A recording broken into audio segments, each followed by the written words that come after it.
یکی از مزیت‌های عکاسی دیجیتال اینه که اگه عکستون چندانم خوب نباشه بعداً میتونید با یک دوجین نرم افزار دستکاریش کنید. مثلا اگه تاریکه میتونید روشنش کنید، اگه کجه میشه صافش کرد. اما یک کارو نمیشه انجام داد، اونم اینه که اگه عکستون فوکوس نباشه هیچ رقمه نمیشه کارش کرد. اما اینطور که بوش میاد با فناوری‌های جدیدی که اومده میشه به طریق این مشکل رو هم حل کرد. مهناز فرهمند گزارش میده. این صحنه برای خیلیاتون آشناست. وقتی تلاش میکنین اون لحظه طلایی رو شکار کنین و خاطره‌ای بی‌نظیر بسازین. درسته که با دوربین‌های جدید شکار این لحظه‌ها خیلی از گذشته راحت تر شده، ولی هنوزم وقتی سوژه مدام در حال حرکت و ورج و ورجه است، کار کمی سخته، به خصوص فوکس کردن. حتی با وجود اینکه دوربین‌های کامپکت جدید امکانات زیادی برای فوکس کردن اتوماتیک دارن، خیلی وقتا دوربین گیج میشه که کجا رو دقیقاً باید فوکس کنه، به خصوص اگه بک‌گراند عکس خیلی شلوغ پلوغ باشه.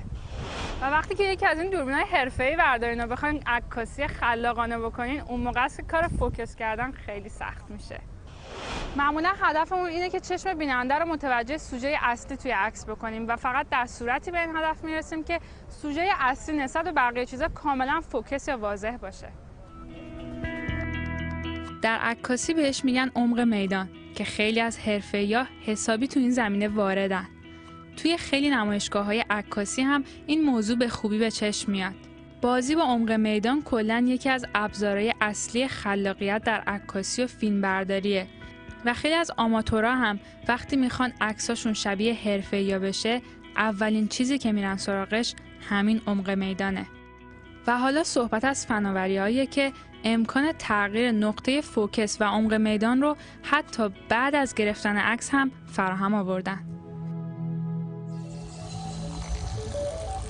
این وبسایت شرکت لایترو که جدیداً 50 میلیون پوند کمک مالی برای ایده جدیدش دریافت کرده.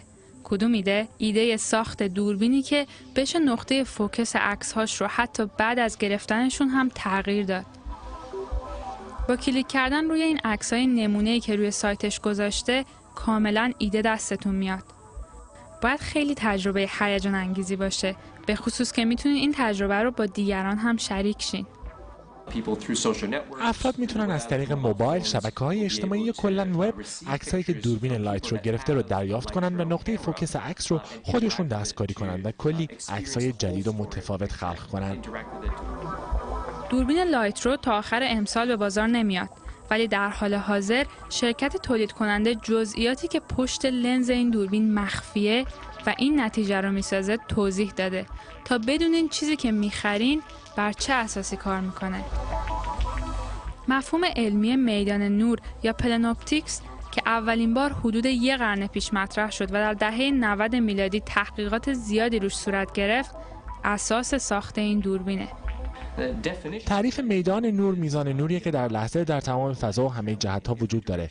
قبلا برای داشتن همه این نورها باید کل اتاق رو پر از دوربین می‌کردین و همه دوربین‌ها به یک کامپیوتر وصل بودن تا تصویری که همزمان گرفته بودن رو وارد نرم افزار میدان نور می‌کردن. من مدت‌ها تحقیق کردم که تعداد این دوربین‌ها رو به کمترین مقدار برسونم تا مردم عادی هم بتونن چنین تصاویری ثبت کنن.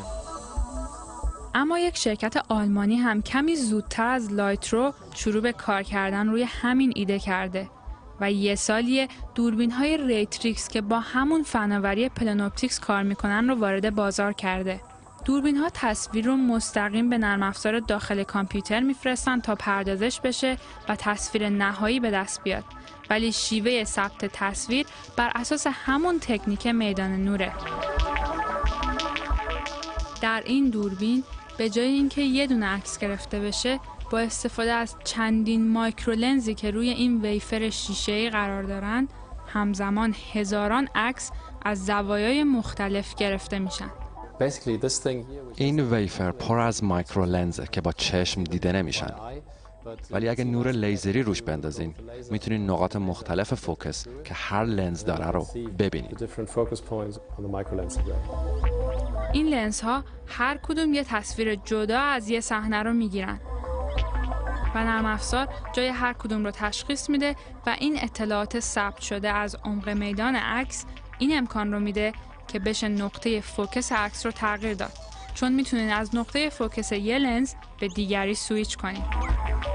البته یه سری نکات منفی هم وجود داره. برای مثال رزولوشن عکسای این دوربین از یه دوربین معمولی خیلی کمتره و در رقابت با دوربین هایی که هر روز به بازار میان و عدد مگاپیکسل عکساشون مدام در حال صعودن حسابی جا میمونه. به نظرم بلند پروازیه که همزمان روی همه چیز کار کنیم. خود دوربین، نرم افزار مربوطش، همه الگوریتم های مربوطه و پلن اپتیک همه با هم باید انجام بشن و بعدش میشه رو کیفیت عکس ها هم کار کرد. البته لایترو یه پشتیبانی مالی 50 میلیونی داشته و احتمالاً بتونه کارا رو بهتر از ما پیش ببره. خب با این حساب انتظار میره شرکت هایی که منابع بیشتری دارن هم به فکر اجرای این ایده افتاده باشن. از جمله شرکت ادوبی سازنده نرم افزار فتوشاپ که سالهاست توسط عکاسا برای دستکاری عمق میدان به کار میره. این شرکت هم پشت درهای بستش در حال کار کردن روی فناوری پلن اپتیکسه. اونا هم متوجه سختی‌های وارد کردن یه دوربین جدید به بازار رقابتی عکاسی هستن و هم از طرف دیگه نمیتونن منکر تاثیرگذاری فناوری پلن اپتیکس بشن. نمیخوام خیلی گندش کنم، ولی ما واقعا آینده عکاسی رو در پلن اپتیکس میبینیم. فکر کنم انقلاب بعدی در عکاسی دیجیتال باشه. تحول در عکاسی با امکان دیجیتایز شدن عکس شروع شد و ما شروع کردیم به تحقیق و کار کردن روی راههایی که بشه تغییرات خلاقانه روی عکسی که قبلا گرفته شده انجام داد. و حالا با پلن اپتیکس همه چیز وارد مرحله جدیدی میشه. خالق لایترو خیلی با قابلیت‌های دوربین جدیدش هیجان زده است. می‌بینید وقتی پرسپکتیو عکس رو عوض می‌کنم حتی می‌تونید نور توی این قطرات آب رو هم ببینید. ولی بعضی اهالی عکاسی هم هستن که تا این حد شور و شوق ندارن.